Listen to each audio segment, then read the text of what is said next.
Hi friends, it's Tuesday morning. சென்னையில் அடிக்கிற குளிருக்கு காரசாரமாக சாப்பிட்டா தான் நல்லாயிருக்கும் போல் இருக்குது. இன்றைக்கி மதியம் லஞ்சுக்கு பார்த்திங்கன்னா வெண்டைக்காய் போட்டு புளிக்குழம்பு தான் ரெடி பண்ண போகிறேன். அதுக்கு ஒரு வானலில் 1 ஸ்பூன் எண்ணெய் சேர்த்து 1 ஸ்பூன் மிளகு, 1 ஸ்பூன் சீரகம், ஒரு 1/4 ஸ்பூன் வெந்தயம், 3 வரமிளகா, 2 ஸ்பூன் மல்லி விதை, அது கூடவே 1 ஸ்பூன் கடலைப்பருப்பு, 1 ஸ்பூன் கருப்பு எள் எடுத்திருக்கேன்.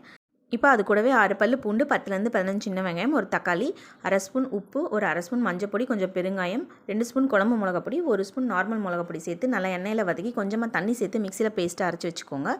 இப்போ அதே வானலில் ஒரு 3 ஸ்பூன் எண்ணெய் சேர்த்து 1/2 ஸ்பூன் கடுகு, 1/4 ஸ்பூன் வெந்தயம், கொஞ்சம் கருவேப்பிலை சேர்த்து நம்ம கட் பண்ணி வச்சுருக்க வெண்டைக்காயும் சேர்த்து கொஞ்சம் உப்பு போட்டு அது வெந்ததுக்கப்புறம் நம்ம அரைச்ச மசாலாவையும் அது கூட சேர்த்துக்கோங்க. இப்போ மசாலா லைட்டாக கொதிச்ச உடனே கோலிகுண்டு அளவு புளியை கரைச்சி அதையும் அது கூட சேர்த்து ஒரு 10 நிமிஷம் போல் குழம்பு நல்லா கொதிக்க வைங்க. இப்போ குழம்பு இறக்கிறதுக்கு முன்னாடி 1 ஸ்பூன் சீரகம், கொஞ்சமாக தேங்காய் சேர்த்து அரைச்சி அதையும் கூட கலந்து இறக்குனிங்கன்னா சூப்பரான ஒரு வெண்டைக்காய் புளிக்குழம்பு ரெடி ஆகிடும்.